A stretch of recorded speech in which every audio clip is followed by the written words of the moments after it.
대안할 적이 없고요. 죽기를 바라죠. 이번이 마지막입니다. 진짜로 제가 데리고 있다고.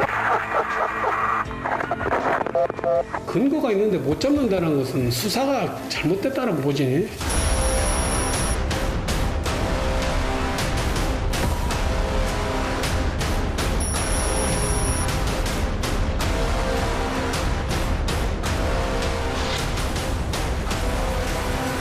그때 뭐 형사들 그렇게 잡으려기도 못 잡았는데 뭐. 아니 저도 궁금해요. 왜 못 잡는지. 형이 영화를 엄청 봤나 보라면서 지문 그런 걸 숨기려고 쓰였다고. 2006년 7월 서울 당산동 노들길 살인사건, 2009년 청주 실종 14일 만에 발견된 청소부, 2004년 5월 서천 목격자도 있는 카센터 살인사건. DNA와 쪽지문의 주인을 찾아야 합니다. 2017년 작년 한 해 살인 및 살인 미수 사건 접수는 2,988건이나 됩니다.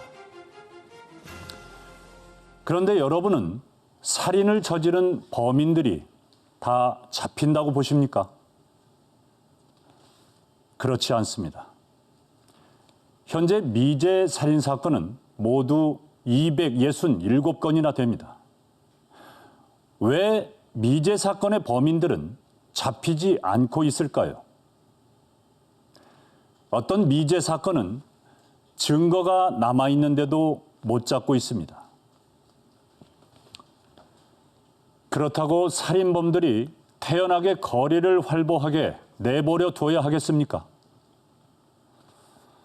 오늘 우리는 범행 현장에 증거가 남아있는데도 잡지 못하는 살인 사건들을 꼼꼼하게 분석해 보려 합니다.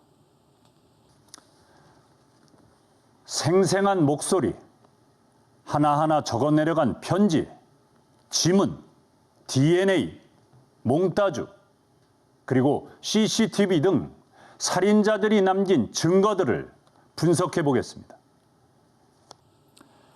우선 한 살인 사건의 범인이 실수로 남긴 지문부터 시작합니다.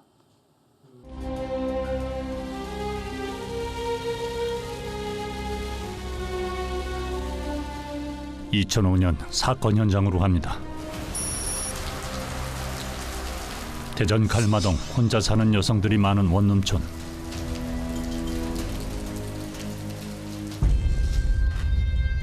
(13년) 전 한 여성이 자신의 원룸에서 살해당했습니다.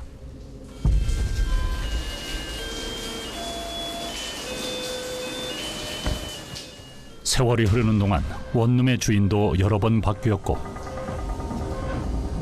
사건도 사람들의 기억에서 사라져갔습니다. 13년 전 무슨 일이 있었던 걸까? 사건 그날 밤으로 돌아갑니다. 새벽 자신의 원룸으로 돌아온 한 여성. 한 남자가 그녀를 뒤따라 들어갑니다. 순식간에 남자는 여성을 제압합니다. 몸싸움은 일방적 폭행으로 이어지고 여성은 목이 졸린 채 숨을 거둡니다. 그런데 남자는 곧바로 현장을 떠나지 않습니다. 매트리스에 부침가루를 잔뜩 뿌린 후 유유히 원룸을 빠져나가는 남자. 그리고 나흘이 지나 여성의 시신이 발견됩니다.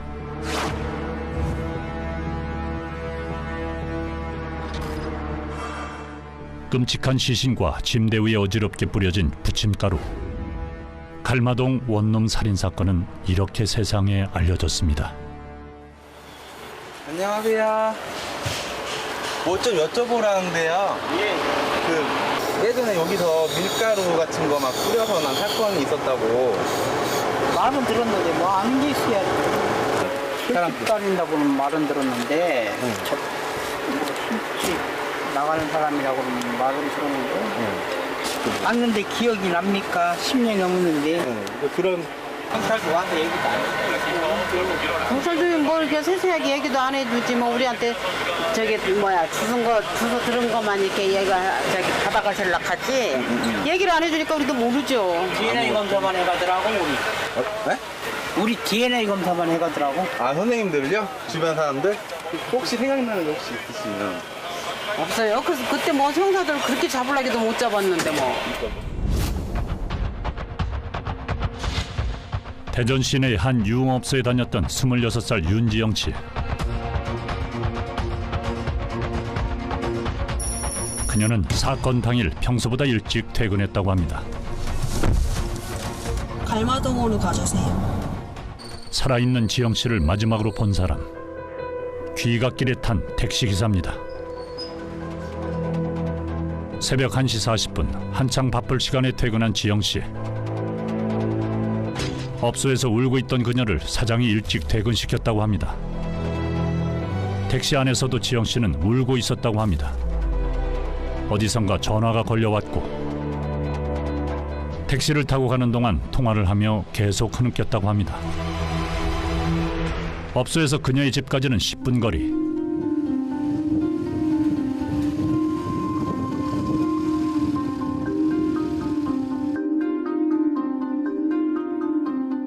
갈마동 원룸촌 입구에 그녀가 도착한 시각은 새벽 1시 48분.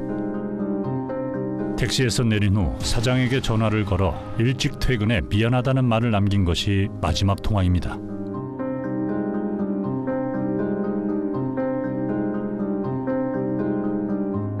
눈물을 닦고 현관문을 여는 그 순간 뒤따라온 한 남자. 흉기로 위협을 한 후 몸싸움 끝에 지영 씨를 제압합니다. 곧이어 남자는 텔레비전을 켜고 볼륨을 높입니다. 비명 소리가 옆방에 들리지 않게 하려는 것입니다. 다시 시작된 무차별 폭행. 이불까지 덮어씌워 가해진 폭행은 장기 파열로 이어질 만큼 끔찍했습니다. 지영 씨의 직접 사인은 경부 압박 질식사였습니다. 남자는 강도였던 걸까? 핸드백을 뒤지는 남자. 그녀의 지갑에서 돈을 꺼내 챙깁니다.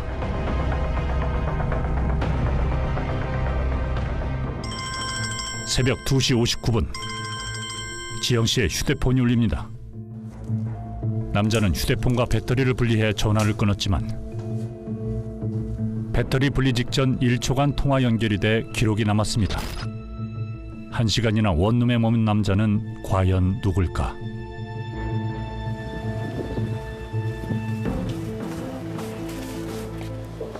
사장님이세요? 아니 혹시 예전에 2005년도에 여기에서 사건 난 거 혹시 기억하세요? 골목에서 네, 그 빌라.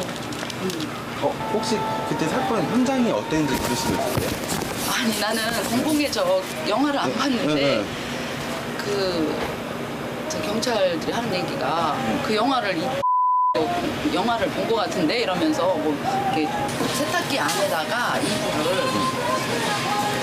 막 쑤셔놓고 물에 담가놨고 뭐 밀가루 뿌리고 그랬다는 얘기만 들었어요. 이렇게 볶고서 지문이 안 나왔대요. 그래서 이놈이 영화를 엄청 봤나 보라면서 어떻게 응? 그러니까 이제 지문 그런 걸 숨기려고 뿌렸다고 하면서 치밀해 보이는 범인.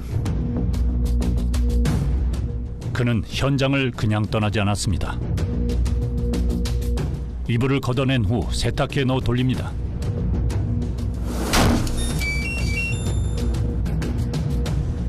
그리고 본격적인 증거인멸. 범인은 장갑을 끼고 원룸 안을 돌아다니기 시작합니다. 장갑 낀 손으로 행주를 들고 자신의 흔적이 남아있을지도 모를 모든 곳, 집안 구석구석을 닦습니다. 강제 종료시킬 때 만진 휴대폰을 닦고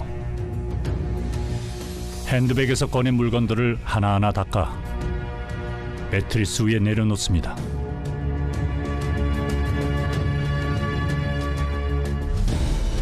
그리고 무언가를 매트리스 위에 뿌리기 시작합니다. 조금 전 닦았던 물건들 위로 뿌려지는 것은 부침가루. 자신이 죽인 피해자의 시신 바로 옆에서 꼼꼼하게 부침가루를 뿌리는 여유. 그는 최소 1시간 이상 원룸에 머물며 살인의 흔적을 지웠습니다. 단 하나의 단서도 찾기 어려웠던 갈마동 살인사건. 범인은 지문을 닦아낸 물건들을 보란듯이 매트리스 위에 펼쳐놓았습니다. 지갑, 카드, 휴대폰, 손거울. 부침가루 범벅이 된 지영 씨의 물건들은 이렇게 현장에 남았습니다. 이 사건 후 갈마동 원룸촌엔 CCTV가 생겼습니다. 13년 전 그날 CCTV가 있었다면 이 남자가 찍혔을지도 모릅니다.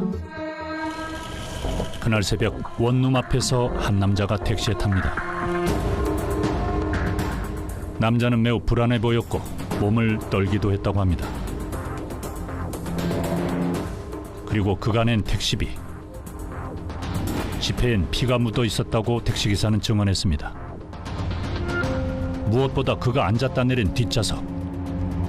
시트엔 하얀색 가루가 잔뜩 묻어 있었다고 합니다. 그가 범인인 건 아닐까? 현장에 부침가루를 뿌리고 증거를 모두 없앤 범인. 그러나 그 현장에서 아주 작은 증거가 발견됩니다. 범인이 장갑을 벗고 부침가루 봉지를 뜯을 때 생긴 지문의 일부, 쪽지문입니다. 흔적을 없애려고 부침가루를 뿌렸지만 오히려 그 봉지에 지문을 남긴 겁니다.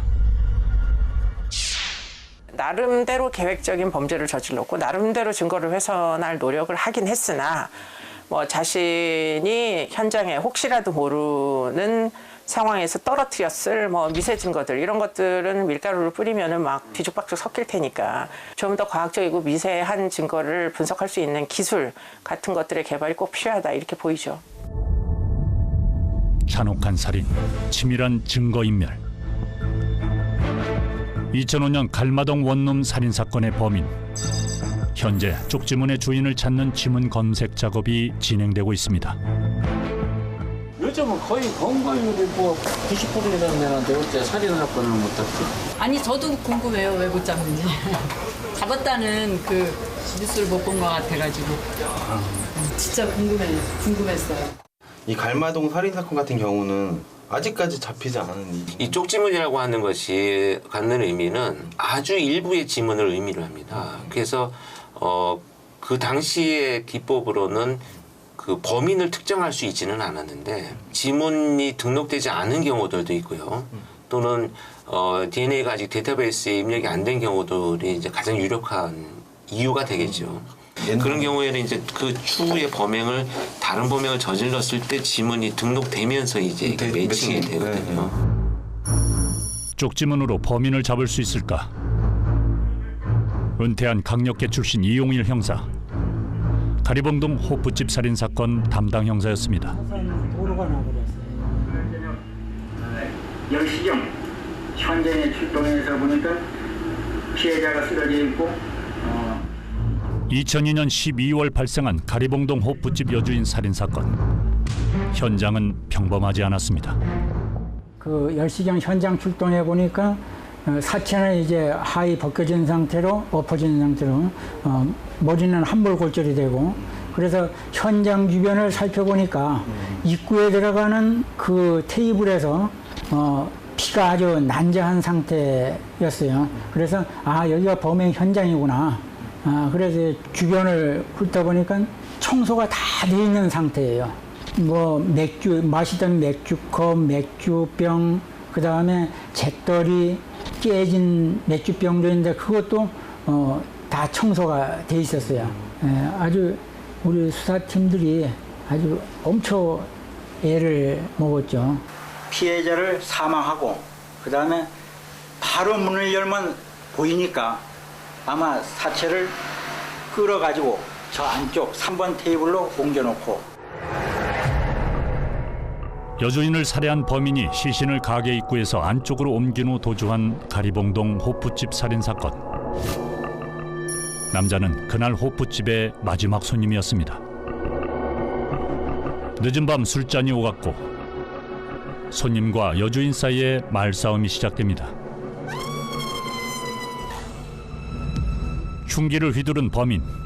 입구 자리에 쓰러진 여사장을 구석진 안쪽 자리로 옮깁니다.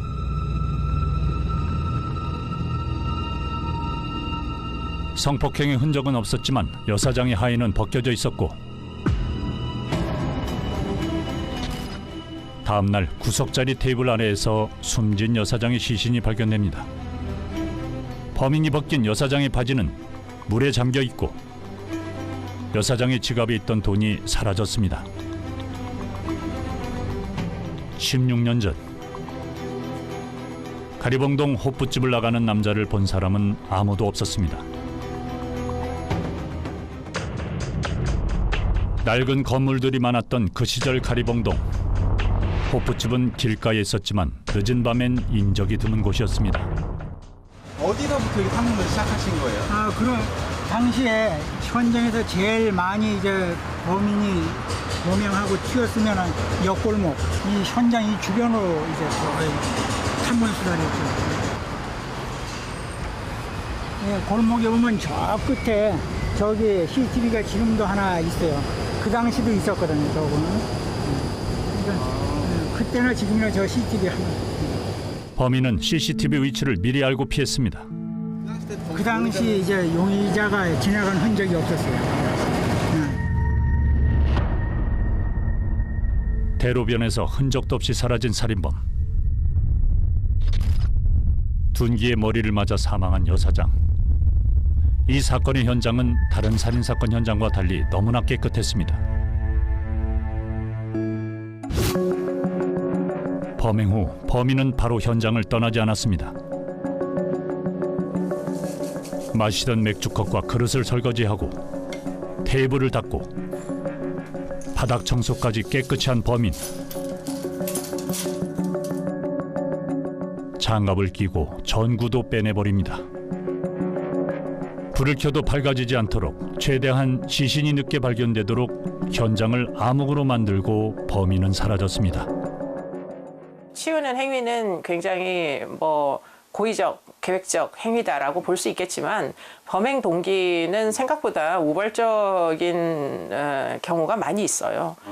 우발적으로 무슨 욕정에 의하여 성폭행을 시도했다거나 또는 말다툼이 일어나서 이제 폭력으로 비화됐다거나 그래서 결국은 인명피해가 나기까지는 상당히 우발성이 완전 배제됐다고 보기 어려운 그런 측면들이 틀림없이 있죠. 16년이 지난 살인사건. 피해자를 기억하는 이웃이 있을까? 먼저 여쭤보려 하는데요. 2002년도쯤에 사건 사고 난 거 혹시 아시죠? 호프집이요? 아세요? 그것은 그게 그 언니 남자가 엄청 그 집서 많이 팔아줬어요. 어떤 언니 남자가? 그게 손님이 죽인 사람이 호프집 언니를 좋아했지. 그 좋아했던 그 남자분이 왜 그렇게 갑자기 해를 가하죠? 여자가 변한 거지. 내가 너한테 이렇게까지 이렇게 했는데 어떻게 네가 그럴 수가 있냐. 이제 그런 식으로 이렇게 이제 그 동네에서는 이제 그렇게 소문이 나고 그런 것 때문에 이제 뭐라 이제 그러니까 이제 그래서 그런 거지. 그래서 욱해서 그냥 우발적으로. 그래요. 그건 우발적으로 전한 일이야. 지나가던 뜨내기 손님이 아니라 여사장을 좋아하고 매상을 올려줬던 단골 손님. 자신의 마음을 몰라주는 여사장과 손님 사이에 말싸움이 시작됐고 상황이 격해졌습니다. 그리고 돌이킬 수 없는 순간 짝사랑하던 여자를 죽였지만 살인 후에는 냉정하고 침착하게 현장을 정리한 범인. 하지만 한 가지 실수를 하고 맙니다. 범인이 청소는 싹 했지만 테이블 밑에 그 깨진 병조각 미처 못 치운 거예요. 그 깨진 병조각에서 이제 쪽지문이 하나 나온 거야. 다 청소를 했는데 그 하나에서. 사건 전 함께 술을 마셨던 두 사람. 맥주병에 범인의 쪽지문이 남은 겁니다.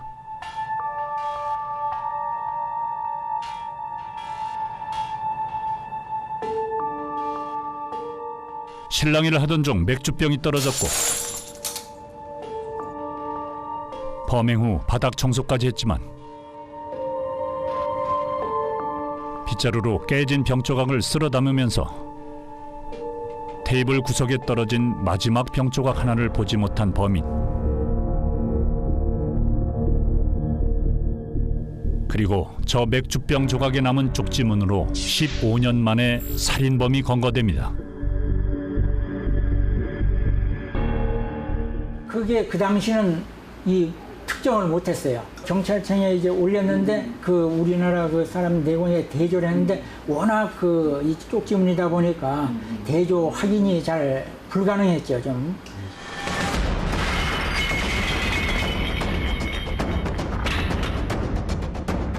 (2002년) 당시 경찰은 깨진 맥주병에서 쪽지문을 확보했지만 그 시절 과학 수사로는 범인을 찾아내지 못했습니다.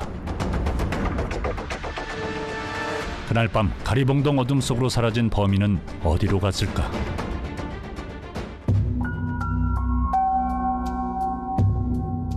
살인범의 직업은 서울의 택시 운전사. 15년 동안 수많은 손님이 그의 차를 타고 내렸습니다.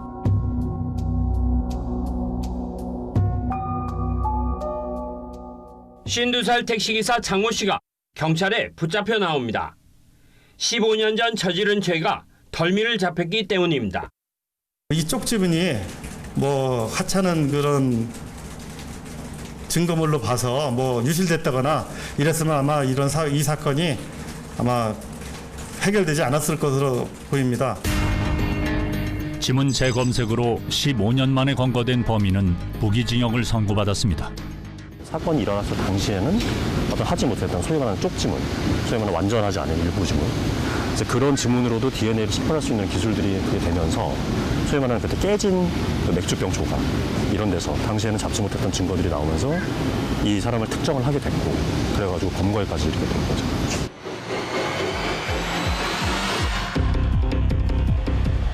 (15년) 만에 범인을 찾아낸 쪽지문. 당시 보이지 않던 쪽지문을 어떻게 찾아냈을까? 지문 보이시나요? 과학수사의 지문 감식은 숨어있는 지문을 찾아내면서 시작됩니다. 일반적으로 잠재 지문이 결국에는 육안으로 보이지 않는 경우가 더 많습니다. 그래서 이런 강온과 필터를 통해서 가시화시키는 작업을 한 번 더 거치게 됩니다.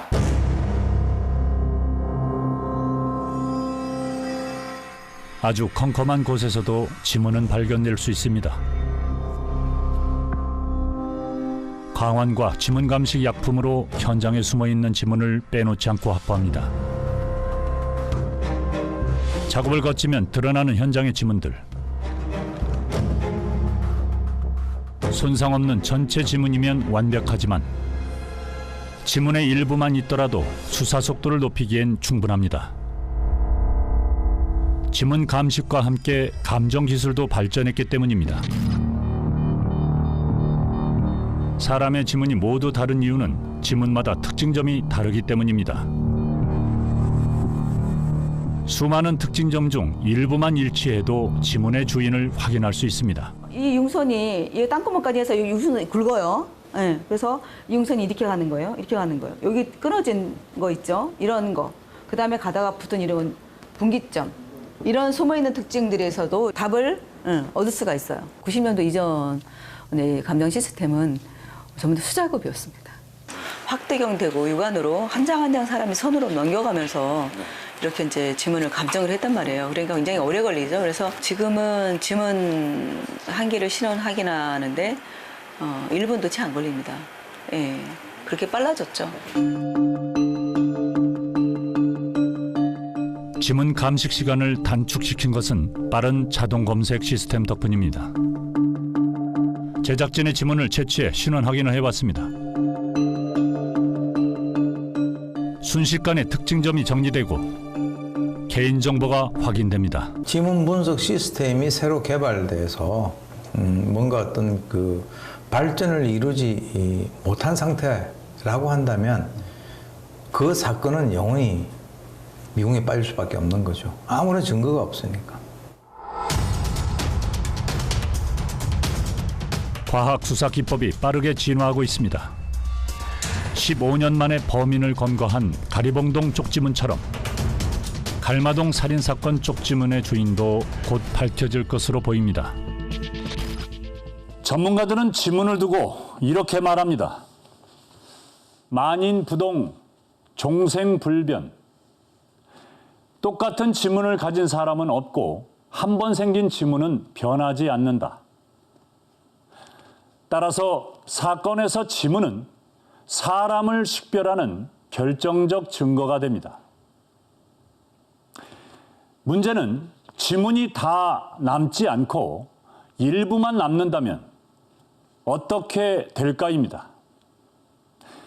가리봉동 살인사건 현장의 지문은 전체 지문이 아니라 지문의 일부, 즉 쪽지문이었습니다. 경찰은 지문의 특성을 분석하는 프로그램으로 15년 만에 범인을 검거했습니다. 쪽지문으로 전체 지문을 추정할 만큼 우리 과학 수사가 발전한 겁니다. 범인이 숨을 곳은 점점 줄어들고 있는 겁니다. 2015년 살인사건 공소시효가 사라진 후 23건의 미제 살인사건이 해결됐습니다. 문제는 범인들의 수법도 갈수록 교묘해지고 있다는 겁니다. 2006년 7월 서울 당산동 노들길 살인사건. 살인 후 시신을 깨끗이 목욕시킨 후 알몸으로 발견된 20대 여성의 시신. DNA와 몽따주가 있습니다. 2000년 8월 인천 작전동. 놀이터에서 어린이를 살해한 남자. 함께 놀던 어린이들이 범인의 얼굴과 목소리를 기억하고 있습니다.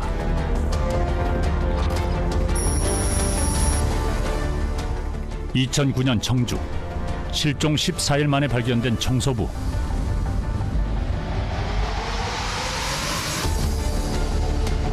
그녀를 태워간 차량이 CCTV에 찍혀 있습니다.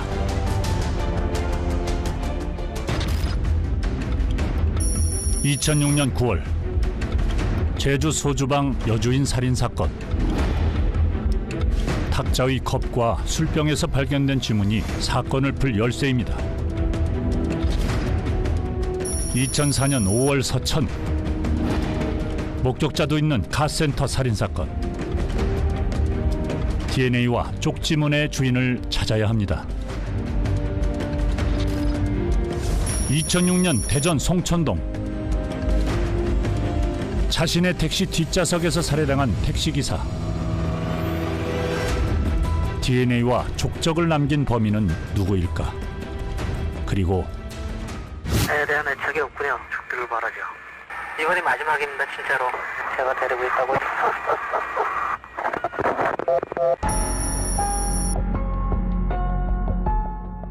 아이가 사라졌습니다. 43일 만에 싸늘한 죽음으로 돌아온 형호. 수없이 협박 전화를 걸었던 유괴범은 끝내 잡히지 않았습니다. 27년이 흘렀습니다. 아들을 가슴에 묻은 아버지를 만났습니다.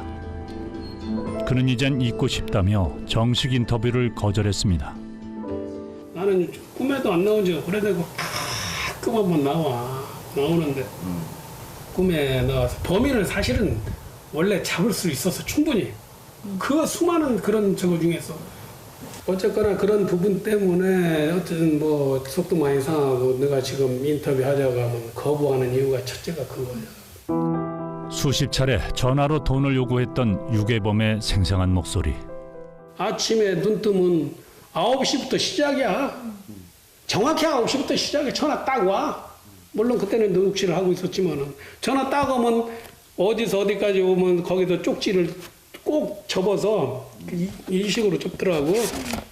이런 식으로 놓은 거야. 어? 어느 쪽에 놓고 거기다 돌 하나 올려놔. 그리고 거기서 그 쪽지를 적었으니까 그걸 봐라. 그럼 나는 그대로 또 가고 어디로 가면 또 가고 그 정도로 했지.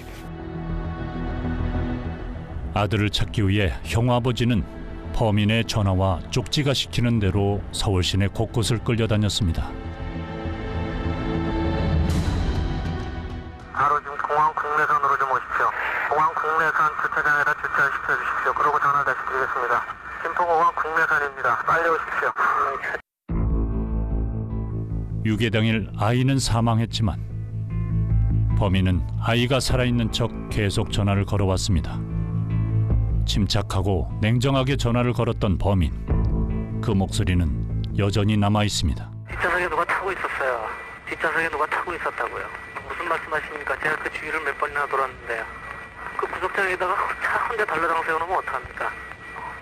저도 말이에요. 네. 지금 그냥 들어오라는 거 한 번 더 전화드린 겁니다. 그것만 하나 알아주세요.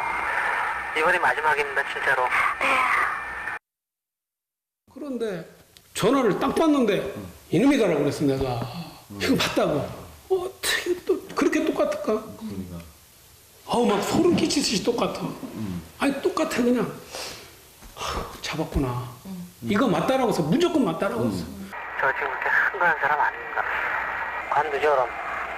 저도 모르 저도 손 떼고 싶습니다. 국가서에서 보니까 이게 일치한다. 그러니 아무래도 국가서가 맞겠지. 내가 들은 것보다는. 당시 목소리가 일치했던 용의자는 알리바이가 있어 풀려납니다. 영어 죽기를 바라죠.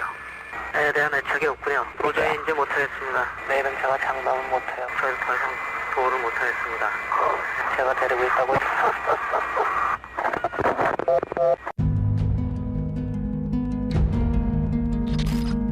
두려움 속에 세상을 떠났을 9살 형호. 아이의 인생을 빼앗은 그를 찾아낼 방법은 정말 없는 걸까?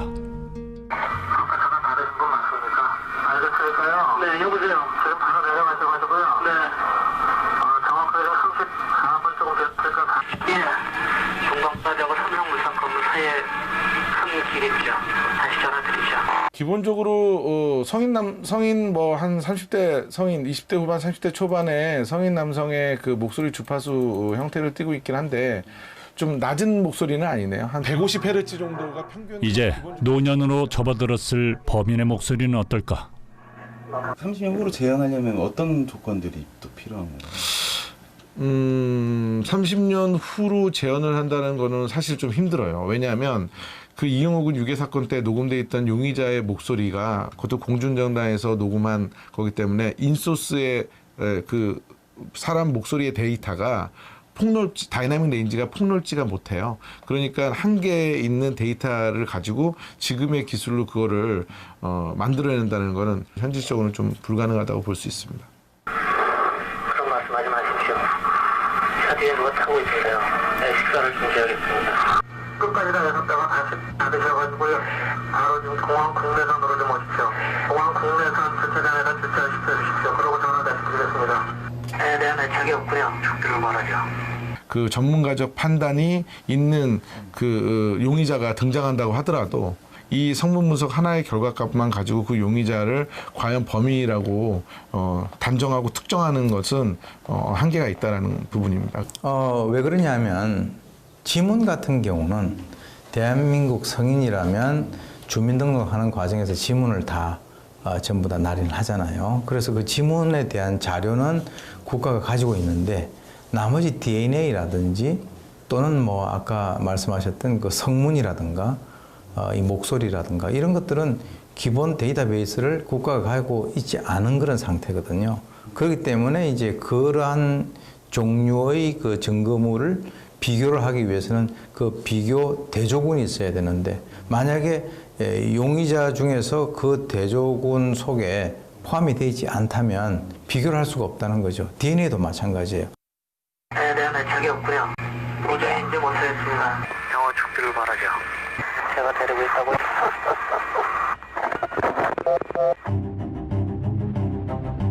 이렇게 생생한 목소리를 가지고도 범인을 잡을 수 없는 현실이 안타까울 뿐입니다. 30년이 다 돼가지만 국민들은 아직도 그놈 목소리를 기억하고 있습니다. 영어 죽기를 바라죠. 에 대한 애착이 없군요. 도저히 이제 못하겠습니다. 내일은 제가 장담은 못해요. 저를 더 이상 제가 데리고 있다고요.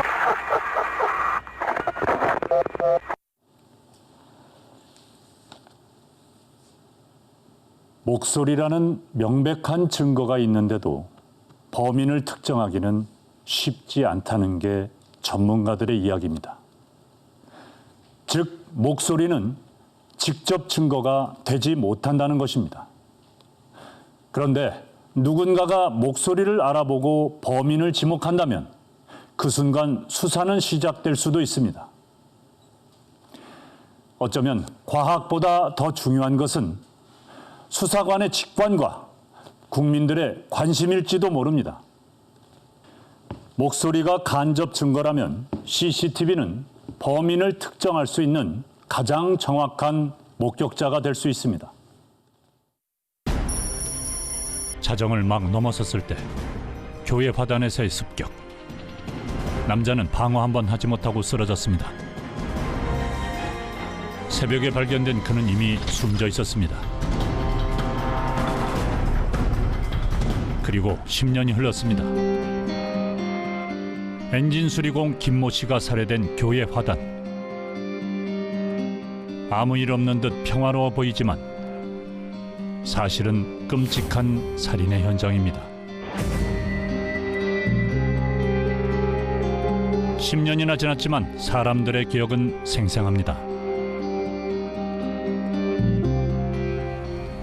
저희 그 방송국에서 나왔는데 2009년에 여기서 살인사건 하나 있었다고 예. 들어가지고 그 다음날 난리가 났어. 살인사건 났다고 난리가 났어요. 그때 그 갤러리, 갤러리 이런 창문, 거기가 피가 묻었었었나? 어쨌나.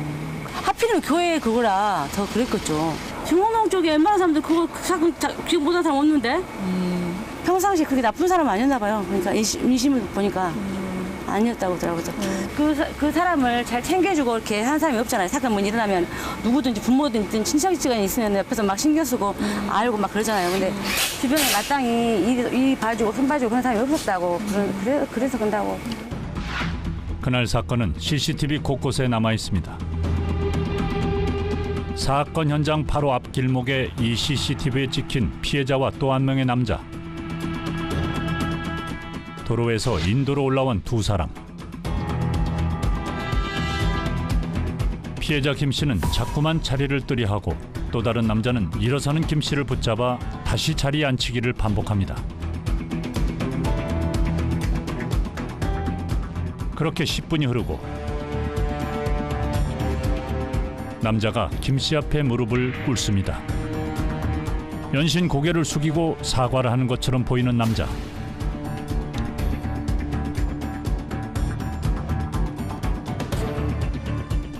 남자는 무슨 잘못을 했으며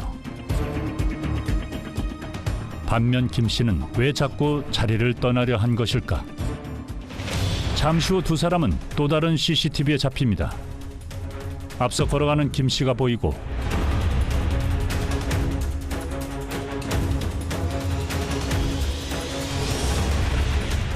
그 뒤를 한 남자가 따라가는 것이 보입니다.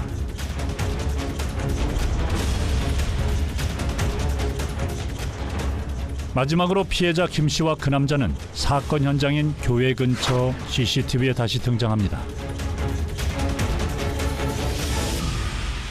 얼굴은 확인하기 힘들지만 이 화면에서도 김 씨는 자리를 피하려 하고 다른 남자는 김 씨를 가로막으며 대화를 시도하려는 것이 확인됩니다.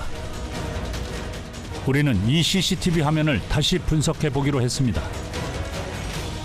그러나 일단 이 영상 자체는 화질 상태가 매우 좋지가 않고요.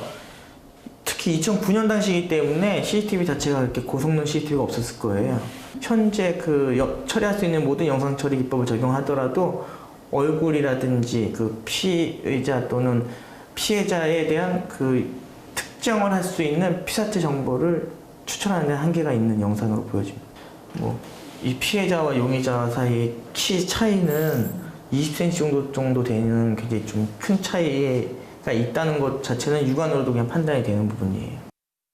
당시 CCTV로 확인할 수 있는 것은 사망한 김 씨가 20cm가량 크다는 것뿐. 두 사람은 어떤 관계인 걸까?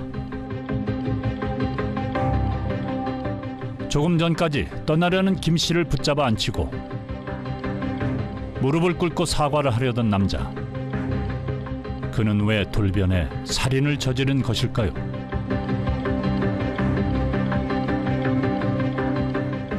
사건 발생 10년이 지났지만 피해자에게 무릎을 꿇고 사과했던 그 남자는 지금까지도 모습을 드러내지 않고 있습니다.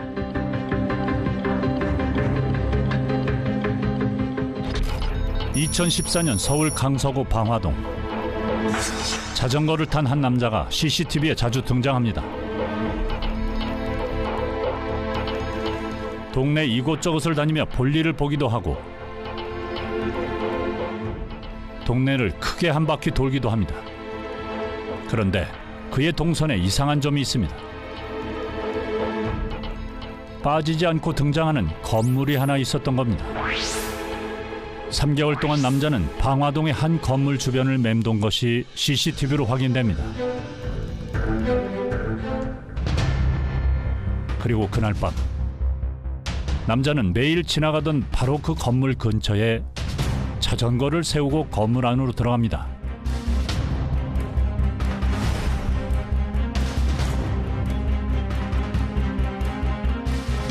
건물 복도에서 시작된 싸움은 길지 않았습니다. 그리고 흉기를 이용한 일격. 남자는 건물 밖으로 빠져나옵니다. 그가 급하게 빠져나간 후 뒤따라온 남자가 길에 쓰러집니다. 건물 안에서 흉기로 공격당한 후 휘청이며 밖으로 나온 남자는 건물 앞 교차로를 넘어가지 못하고 그 자리에서 사망합니다. 저도 가시다 보면 3번이거든요. 3번에서 좌회전하시면 됩니다. 방화동 청부 살해 사건 현장으로 갑니다. 그때 당시 여기가 출구거든요. 피해자가 2층이었었고. 저기서 해갖고 피해자가 이제 도망가니까 쫓아 나왔어요. 그때 마침 요 앞에 차가 한 대 이제 오다가 사람 쓰러지니까 놀라니까 멈췄었는데 지나가던 사람들은 교통사고 났다고 그렇게 신고가 많이 들어왔었죠. 범인과 피해자가 모두 CCTV에 찍힌 방화동 살인 사건. 증거는 CCTV에 남았습니다. 얼굴이 아닌 걸음걸이가 결정적 증거. 이게 처음에 그냥 한두 번 보면 모르는데 한 3개월 넘게 계속 CCTV를 봤잖아요, 저희들이. 그러다 보니까 걸음걸이가 이상하다, 이 사람. 우리가 무의식적으로 항상 보이는 것은 걸음걸이고, 걸음걸이 부분에서는 누구나 봐도 어차피 이제 그 반복을 할 때 찍혀지는 부분이 있기 때문에. 모자와 마스크로 얼굴은 가려도 걸음걸이는 숨길 수 없었던 것. CCTV 수사는 걸음걸이를 분석하는 법보행까지 어느 것도 놓치지 않을 정도로 발전했습니다. 이 사건 범인의 걸음걸이 특징은 내족 보행, 즉 안짱다리 걸음입니다. 나이가 그분이 제가 알기로는 40대 중반 정도로 알고 있는데 그 양쪽에 내족지 보행이지 않습니까? 그 이제 우리가 내족지 보행은 태어날 때는 내족지 보행을 애들이 많이 하죠. 근데 그 나이 때에는 내족지 보행을 양쪽으로 하는 사람은 흔한 건 아니거든요. 걸음걸이가 특이한 용의자. 그의 얼굴은 어떻게 확인했을까요? 그 또한 CCTV가 있어 가능했습니다. 내족 보행으로 현금 인출 코너에 들어간 남자의 얼굴을 은행 CCTV에서 확보. 얼굴 윤곽을 분석한 겁니다. 화질 개선도 시키고 동일한 각도로 지나가는 인물에 대해서 비교 분석을 해보니까 얼굴의 윤곽선이라든지 또 턱선, 그 광대뼈의 음영 부분, 그 코에 그 움푹 들어간 부분, 이런 부분들이 매우 일치성이 높은 인물로 판단이 됐고요. 특히 제일 중요한 건 이제 탈모였는데요. 머리에 큰 원형 탈모가 있었고요. 특히 이제 용의자 대상 인물에 찍힌 CCTV 안에서도 그 동일한 위치에 그 탈모가 굉장히 많이 있었습니다. 그래서 그것도 중요한 단서로 작용이 됐었습니다. 얼굴 윤곽과 눈, 코, 입 특징 분석은 물론 탈모 위치와 귀 각도 분석까지 CCTV 영상 분석과 과학 수사로 검거율은 더욱 높아질 전망입니다. 사진 한 장으로 현장 전체를 분석할 수도 있습니다. 이런 식으로 차량의 위치와 간격, 이것도 측정도 돼요. 거리도요. 신장도 측정이 되고 차량과 이 사람과의 거리도 측정이 되고. 왜냐면 이 운전자는 차량에서 내리고 바로 이렇게 들어갔다고 했거든요. 근데 차가 이렇게 들어갔는데 사람이 쓰러져서 피가 흘린 것도 못 봤다고 계속 주장을 하고 있는 상황이라서 유력한 용의자이기도 한데, 그래서 이제 뭐 이런 신문에서 현장을 이렇게 3차원으로 재현해 볼 수도 있는 거예요. 어떤 뷰를 보더라도 이제 사람이 시체가 쓰러져 있는 걸 볼 수밖에 없는 그런 상황이 되는 거죠. 이전에는 활용되지 못했던 증거들이 과학의 발달로 범인 검거에 결정적 역할을 할 수도 있습니다. 뭐 새롭게 등장할 수도 있는 그런 과학 수사의 기법들이 있을 수 있기 때문에 어쨌든 현장에서 최대한 당장에는 효과가 없다고 느껴지지만, 그러나 놔두면 뭐 10년, 20년 후에 도움이 되는 기술들이 나타날 수도 있기 때문에 현장에서 증거물을 어떻게든 확보해 놓는 게 그게 미래의 미제 사건을 푸는 길이 될 것이다. 증거가 있는 한 그들은 언젠가 검거될 것입니다. 프랑스 범죄학자 에드몽 로카르는 모든 접촉은 흔적을 남긴다고 말했습니다. 실제로 사건 현장에는 범인이 아무리 남기지 않으려고 해도 범인의 흔적, 범행의 증거들이 남아있기 마련입니다. 지문, DNA, 족적, 필적, 몽따주와 제3의 경찰이라 불리는 CCTV까지 말입니다. 증거는 남아있고 증거를 찾아내고 분석하는 기술은 계속 발전하고 있습니다. 범인이 잡힐 가능성이 높아진다는 이야기입니다. 온 국민이 기억하는 그놈 목소리 다시 들려드립니다. 과학의 힘으로 이 목소리의 주인공을 찾게 되기를 간절히 바랍니다. 아니면 우리 국민 여러분의 힘으로 찾아주십시오. 공소시효는 지났지만 형오군을 유괴 살해한 범인의 얼굴을 한 번이라도 보고 싶습니다. 말입니다. 한 가지 알려드리겠는데요. 수업이 국민을 나가는 면에서 조심하세요. 에 대한 애착이 없고 영어 죽기를 바라죠. 식사를 중지해